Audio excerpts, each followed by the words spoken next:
मेरा भतीजा सफेद घोड़ी की सवारी करने का बड़ा ही शौक रखता था।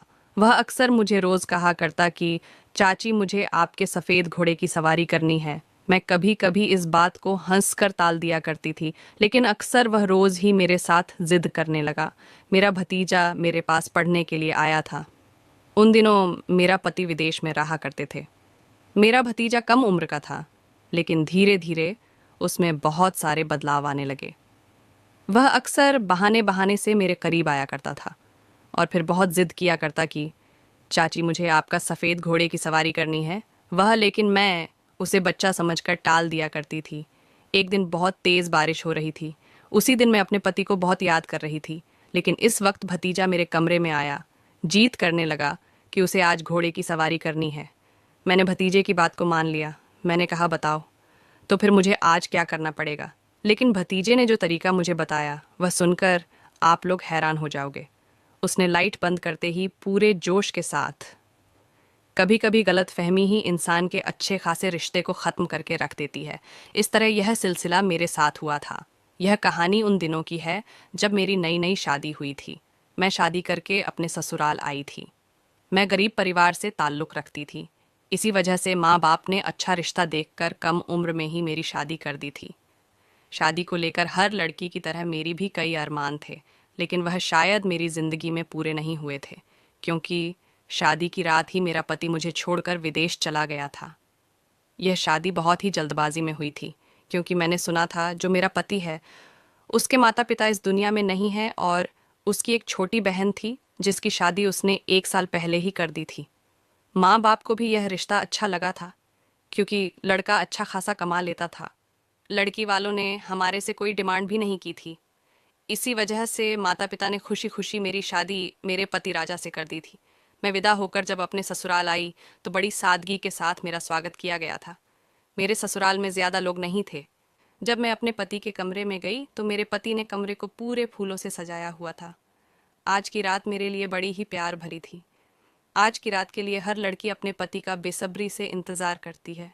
मैं भी एक लंबा सा घूंघट ओढ़कर बैठी चुकी थी और फिर आने वाली घड़ी के बारे में सोच रही थी। फिर आधे घंटे के बाद मेरा पति कमरे में दाखिल हुआ। मेरे पति ने आते ही कमरे को अंदर से बंद कर दिया था और फिर बैठकर बड़े ही प्यार से मुझसे बातें की थी। शुरू शुरू में तो मुझे बहुत ही ज़्यादा हिचकिचाहट हो रही थी, लेकिन धीरे धीरे मैं भी उनके साथ बात करते हुए फ्रेंडली हो चुकी थी। अब मुझे भी कोई शर्म नहीं रही थी। मेरे पति ने मेरा हाथ पकड़कर मुझे अपने प्यार का इजहार किया था। मेरे पति के छूटे ही मेरे दिलों की धड़कनें बढ़ने लगी थी। फिर पति ने लाइट बंद करते ही मुझ पर प्यार लुटाना शुरू कर दिया था। फिर काफ़ी घंटे की देरी के बाद मेरे पति मुझे बताने लगे कि वह कल सुबह ही काम के सिलसिले से विदेश चले जाएंगे, जिसे सुनकर मैं पूरा हक्का बक्का रह चुकी थी। मेरे पति कहने लगे कि उन्हें ऑफिस के काम से छुट्टी नहीं मिल रही, इसीलिए उनको जॉब बहुत ज़रूरी है। वह जल्द ही वापस आएंगे, तुम निराश मत होना। लेकिन पति की बात को सुनते ही मैं पूरा उदास हो चुकी थी। भला कोई भी लड़की अपनी शादी के दूसरे दिन ही अपने पति को विदेश जाने की इजाज़त देती है? मुझ में तो बिल्कुल भी हिम्मत नहीं थी। मैं मन उदास करके बैठी हुई थी। मेरे पति मुझे मनाने की पूरी कोशिश कर रहे थे, लेकिन दिन भर की थकावट की वजह से मैं जल्द ही नींद की वादियों में गुम हो चुकी थी। सुबह जब मैं उठी तो मैंने देखा कि मेरे पति विदेश जाने के लिए तैयार हो रहे हैं। मैंने उन्हें रोकने की भी कोशिश की थी। मैंने कहा कुछ दिन बाद चले जाना, लेकिन उन्होंने कहा कि उन्हें अर्जेंट काम है और वह काम से छुट्टी नहीं ले सकते। वह कहने लगे कि तुम चिंता मत करो, मैं जल्द ही वापस आ जाऊंगा।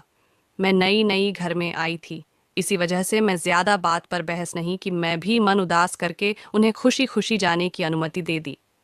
पति की जाने के बाद मैं बहुत ज़्यादा परेशान हो चुकी थी, क्योंकि पूरे घर मैं बिल्कुल अकेली थी। मेरे पास कोई चारा नहीं था। इसी वजह से मैं घर का कामकाज करना शुरू कर दिया। मेरे पति का घर बहुत ही बड़ा था और साथ ही साथ घर के पीछे हिस्से में घोड़े का एक छोटा सा अस्तबल बनाया हुआ था, जहाँ पर 2-3 घोड़े रखे हुए थे। मुझे बचपन से ही जानवर से बहुत ही ज़्यादा लगाव था। इसी वजह से मैं घर का कामकाज खत्म करने के बाद घोड़े को खाना देने के लिए चली गई। उनमें से एक घोड़ा सफ़ेद रंग का था, जो दिखने में बहुत ही ज़्यादा सुंदर था। उसे देखकर मुझे उसके साथ बहुत ही ज़्यादा लगाव हो चुका था। वह घोड़े भी मेरे तरह इस घर में पूरी तरह अकेली थी। घोड़े को खाना देने के बाद मैं वापस अपने कमरे में आ गई और अपने पति को फ़ोन लगाने लगी। मेरे पति ने मुझसे बात की, लेकिन मैं तब भी बार बार उन्हें अपने पास बुलाने की जिद करने लगी थी।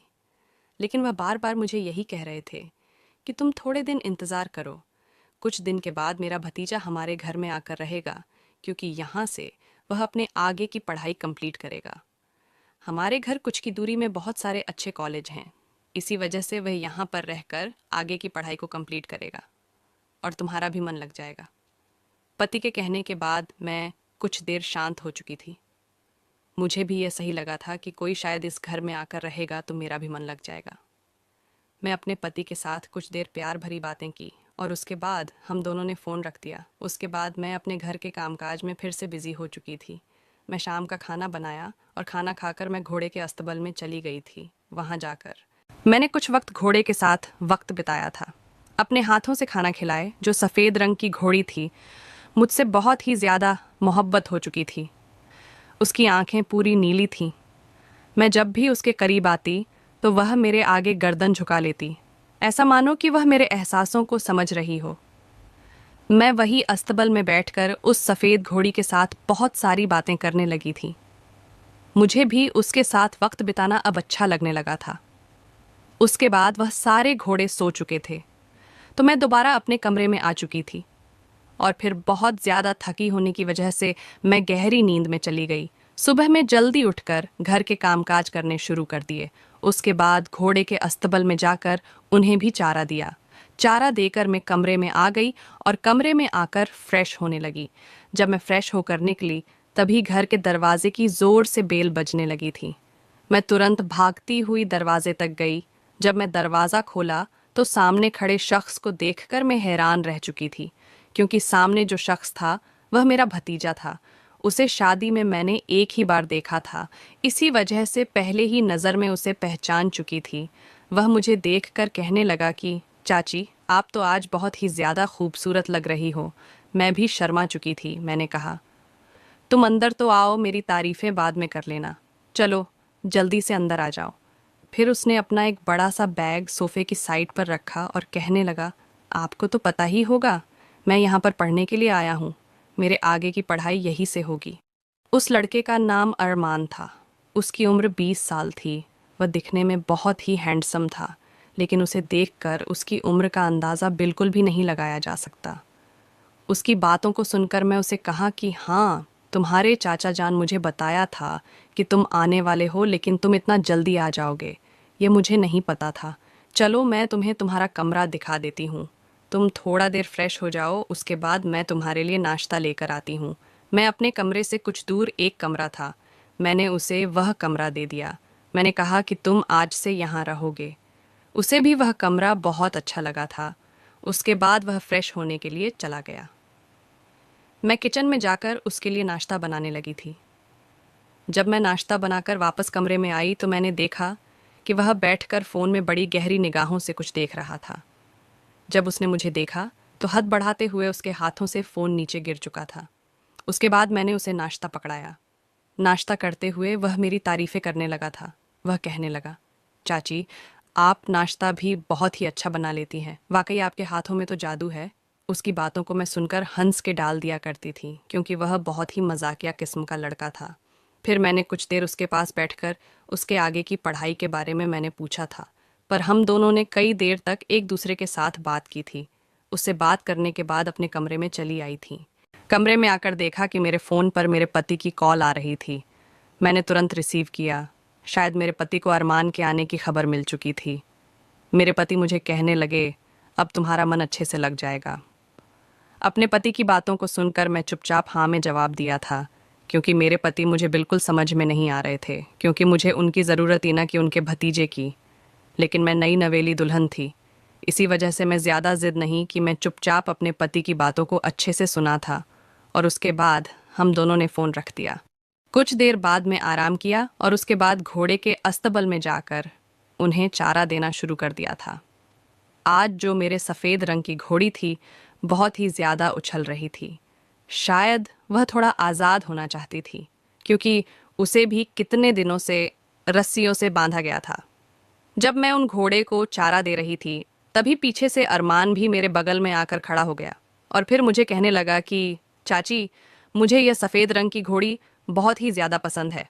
और कहने लगा, यह हूबहू आपकी तरह है, सुंदर है, आपकी भी कोई खूबसूरती देखकर मन मोहित हो जाएगा। इस घोड़ी की जो नीली आंखें हैं, उसे देखकर कोई भी फिदा हो सकता है।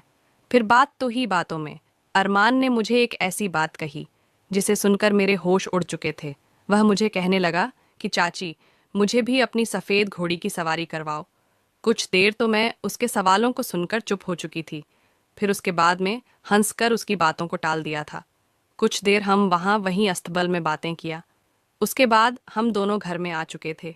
घर में आने के बाद अरमान मुझे कहने लगा कि चाची, आज मैं अपने दोस्तों के घर जा रहा हूँ।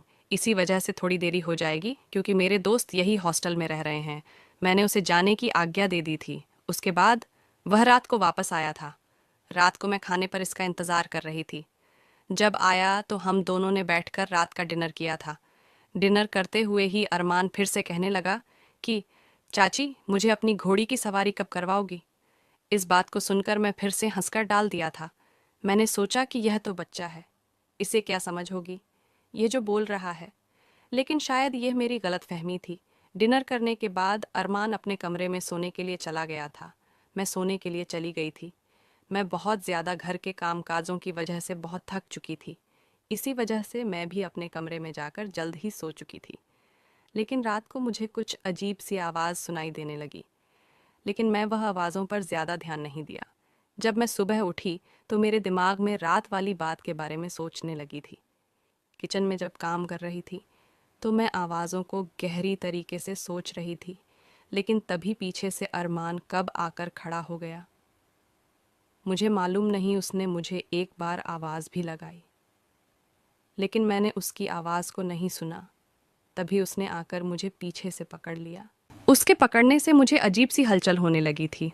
वह कहने लगा, चाची जान, मैं कब से आपको आवाज़ लगा रहा हूँ, लेकिन आप मेरी बात को सुन ही नहीं रही। कहने लगा कि मैं आज दोपहर को नहीं आऊँगा क्योंकि आज मैं अपना कॉलेज में एडमिशन करवाने जाने वाला हूँ। जिसे सुनकर मैंने कहा कि ठीक है, तुम रात को तो आओगी ना। तो कहने लगा, हाँ। तभी चाची ने और मैं नाश्ता किया। नाश्ता करते वक्त अरमान मुझे कहने लगा कि चाची, अपनी घोड़ी की सवारी कब करवाओगी। मैं तभी उसकी बातों को सुनकर चुप हो चुकी थी। मैंने कहा, तुम्हें घोड़ी कब से पसंद आने लगी। वह कहने लगा, मुझे घोड़ियों का शौक बचपन से ही है। मुझे अक्सर सफ़ेद रंग की घोड़ी पर सवारी करना बहुत पसंद है। बार बार मुझसे ज़िद करने लगा था, लेकिन मैं अब उसकी बातों को हंसकर डाल दिया करती थी। अब यही सिलसिला रोज़ शुरू हो चुका था। जब रात को अरमान घर वापस आता और डिनर करने के बाद वह अपने कमरे में चला गया। उसके कमरे के जाने के कुछ देर बाद ही मुझे फिर से अजीबोगरीब आवाज़ आने लगी थी। जब मैं आवाज़ों को सुनने के लिए कमरे से बाहर निकलते तो धीरे धीरे कदम बढ़ाते हुए मैंने यह देखा कि आवाज़ तो मुझे अरमान के कमरे से आ रही है। यह आवाज़ बड़ी ही अलग किस्म की थी। सुनकर मुझे अजीब सी हलचल महसूस होने लगी थी। मुझे डर लगने लगा था। इसी वजह से मैं तुरंत भागकर अपने कमरे में आ चुकी थी। मैं अपने पति को बहुत ही ज़्यादा याद कर रही थी। डर के मारे मैं चादर ओढ़कर सो चुकी थी। सुबह जब उठी, फिर से घर के कामकाजों मैं मगर हो चुकी थी। कामकाज करते हुए मुझे फिर से वह रात वाली आवाज़ के बारे में मैं सोचने लगी थी। अरमान आज फिर से मेरे करीब आकर खड़ा हो चुका था और फिर उसने फिर से मुझे ऐसी ऐसी बातें कहीं जैसे सुनकर मेरे होश उड़ चुके थे। वह कहने लगा, मुझे जल्द ही आपकी घोड़ी की सवारी करनी है। मैं सोचती थी यह तो बच्चा है, बातों को घुमा दिया करती थी। अब धीरे धीरे अरमान में बहुत बदलाव आने लगे थे। वह अक्सर फ़ोन में बैठकर पता नहीं क्या वीडियो देखा करता था। जब मैं उसके बगल में आकर खड़ी होती तो वह हड़बड़ा जाता था और रात को वह अजीब आवाज़ों ने मुझे तंग करके रख दिया था। अरमान को मैं बच्चा समझती थी, इसी वजह से मैं उसकी हरकत को नज़रअंदाज कर दिया करती थी। अरमान मेरे साथ बहुत ज़्यादा फ्रेंडली हो चुका था। वह पूरा मेरे बगल में आकर बैठ जाता, मेरे साथ नाश्ता करता और मेरे कमरे में भी आकर घंटा बातें किया करता। और फिर उन बातों के दौरान मेरे साथ फिर से वही जीत किया करता कि चाची, मुझे तो आपकी घोड़े की सवारी करनी है, मुझे आप बहुत ही ज़्यादा पसंद हो, क्या आप मुझे अपनी घोड़ी की सवारी करवाओगी। लेकिन मैं बार बार उसे बच्चा समझकर नज़रअंदाज करती जा रही थी। लेकिन यह मेरे आने वाले ज़िंदगी के लिए बहुत ही ज़्यादा खतरनाक होने वाला था। एक रात में सो रही थी कि तभी मुझे अचानक फिर से वह अजीबोगरीब आवाज़ आने लगी। मैं तुरंत उठकर उन आवाज़ों को सुनने लगी थी। वह आवाज़ मुझे फिर से अरमान के कमरे से आ रही थी। मैं जल्दी जल्दी अरमान के कमरे में चली गई। जब अरमान के कमरे के बाहर खड़ी हुई तो वह आवाज़ बहुत तेज़ आ रही थी। मैं इधर उधर खिड़की से झांकने की कोशिश कर रही थी। जब खिड़की से झांक कर देखा तो मैंने देखा कि अरमान मोबाइल में एक वीडियो देखकर ऐसी हरकतें कर रहा था जिसे देखकर मेरे होश उड़ चुके थे। मैं तुरंत भागती हुई वापस आई और अपने पति को फ़ोन लगाने लगी थी। मैं अपने पति को फ़ोन लगाकर खूब रोने लगी थी, लेकिन मैं उन्हें अरमान के बारे में बिल्कुल भी नहीं बताया था। मैं उनसे बार बार यहाँ आने की जिद कर रही थी, लेकिन वह बार बार यही कहते कि उनके कुछ वक्त और लगेगा। इसी वजह से मैंने गुस्से से फ़ोन को रख दिया था। अगले ही दिन बहुत तेज़ बारिश हो रही थी। मैं जल्दी सुबह उठ चुकी थी। आज मुझे अपने पति की बहुत ही ज़्यादा याद सता रही थी। रात भर में बहुत ही ज़्यादा परेशान हुई थी। मैंने सोचा था कि मैं अरमान के बारे में अभी किसी को कुछ नहीं बताऊंगी। जब मेरे पति आ जाएंगे तब उन्हें अपनी आंखों से यह सारी हकीकत दिखाऊंगी, क्योंकि अगर मेरी बात पर विश्वास न किया तो शायद वह मुझे ही इस घर से उसके साथ में बहुत ही ज़्यादा खुश थी। घोड़ी को भी उसके साथ बहुत ज़्यादा लगाव हो चुका था। यह सब मैं दूर से देख रही थी। तभी मैं सोचने लगी, जो रोज़ रोज़ मुझे यही अरमान मुझे जिद किया करता था कि उसे सफ़ेद घोड़े की सवारी करनी है, कहीं वह इसकी बात तो नहीं कर रहा, कहीं मन ही मन में उसे गलत तो नहीं समझ बैठी। लेकिन अगर यह बात थी तो रात को वह फ़ोन में एक वीडियो देखकर अजीब अजीब हरकतें क्यों कर रहा था? अभी भी मेरे मन में बहुत सारे सवाल चल रहे थे जिसका जवाब सिर्फ और सिर्फ अरमान ही दे सकता था। इसी वजह से अब मैं अरमान का इंतज़ार करने लगी।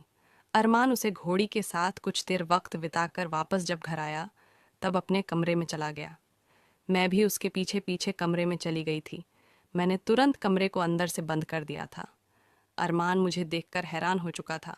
वह कहने लगा, चाची आप इतनी जल्दी उठ चुकी थीं। मैंने कहा, क्यों तुम हैरान हो गए हो? क्या तुम नहीं चाहते थे? मैं अजीबोगरीब बातें करने लगी, लेकिन वह मेरी बातों को अच्छे से समझ चुका था। वह तुरंत कहने लगा, मेरा ऐसा कोई मतलब नहीं था। मैंने कहा, फिर कैसा मतलब था? तुम तो रोज़ मुझे कहते थे कि तुम्हें सफ़ेद रंग की घोड़ी का सवारी करनी है। तो वह मुझे कहने लगा, जी चाची। मैं कहाँ तो था। मैंने कहा, तो क्या तुम असतबल में जो सफ़ेद रंग की घोड़ी थी उसकी बात कर रहे थे? तो कहने लगा, हाँ चाची, क्योंकि मुझे वह सफ़ेद रंग की घोड़ी बहुत ही पसंद थी और मुझे बचपन से ही घोड़े का बहुत ही ज़्यादा शौक है। मैं जब छोटा था तो अपनी दादी के घर जाया करता था। दादी के वहाँ बहुत सारे घोड़े भी हुआ करते थे। मैं उनकी सवारी भी किया करता था। लेकिन एक बार एक घोड़े के ऊपर से मैं गिर चुका था, जिसकी वजह से मेरी टांग में फ्रैक्चर आ चुका था। मुझे घर वालों ने घोड़े से दूर रहने के लिए कह दिया, लेकिन मुझे उनसे बहुत मोहब्बत थी। इसीलिए जब मैं यहाँ आया तो उन घोड़े को देखकर मुझे पुरानी बातें फिर से याद आने लगी, लेकिन मैं घोड़े पर सवारी करने का तरीका भूल चुका था। मैंने कहा कि फिर तुम कैसे उस घोड़े की सवारी कर रहे थे? वह घोड़ी भी तुम्हारी बात को अच्छे से समझ रही थी। वह कहने लगा, वह इस वजह से क्योंकि मैं रात भर फ़ोन पर घोड़े को समझाने की वीडियो देखा करता था। उनको कैसे सवारी कराते हैं उसका तरीका भी समझ रहा था। जब मैं अरमान के मुंह से इन सारी बातों को सुना तो मुझे अपनी गलती का एहसास होने लगा था। मुझे अपने आप पर बहुत ही शर्मिंदगी होने लगी थी। मैं उसे गलत समझ बैठी थी, लेकिन वह तो बहुत ही अच्छा लड़का था। उसे भी मेरी तरह जानवरों से बहुत ही मोहब्बत थी, लेकिन मैं उसे गलत समझ बैठी थी। शायद एक बार मैं उससे बात कर लेती तो शायद सच का सामना पहले खुल जाता। फिर हम दोनों ने बैठकर कई देर तक एक दूसरे से बातचीत की थी। उस बातचीत के दौरान तभी मुझे घर की बेल सुनाई देने लगी।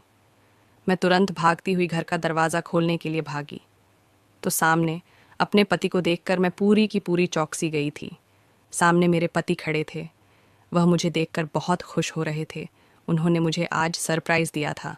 वह कहने लगे थे कि तुम बार बार जिद करती थीं और मैं भी समझता हूँ कि तुम्हारी नई नई शादी हुई है और अपने पति को दूसरे दिन अपने से दूर करना यह एक औरत के लिए बहुत ही कठिन काम है, क्योंकि तुमने कहा था, देखो मैं अपना काम जल्द से जल्द ख़त्म करके वापस आ चुका हूँ और मैं अब यहीं से अपना काम शुरू करूँगा। मैं बहुत ही ज़्यादा खुश थी। मेरे पति ने आज रात मुझ पर जमकर प्यार लुटाया था। आज मुझे अपनी गलती का भी एहसास हो चुका था। अगर मैं अरमान की बात अपने पति को बता देती तो शायद वह भी मेरी तरह उसे गलत समझ बैठते और उसकी इज्जत पर भी दाग लगता। वह तो भगवान का शुक्र है कि वक्त रहते ही उसने हमारी आंखें खोल दी। दोस्तों, कहानी अच्छी लगे तो लाइक एंड सब्सक्राइब कर देना और शेयर कर देना। धन्यवाद।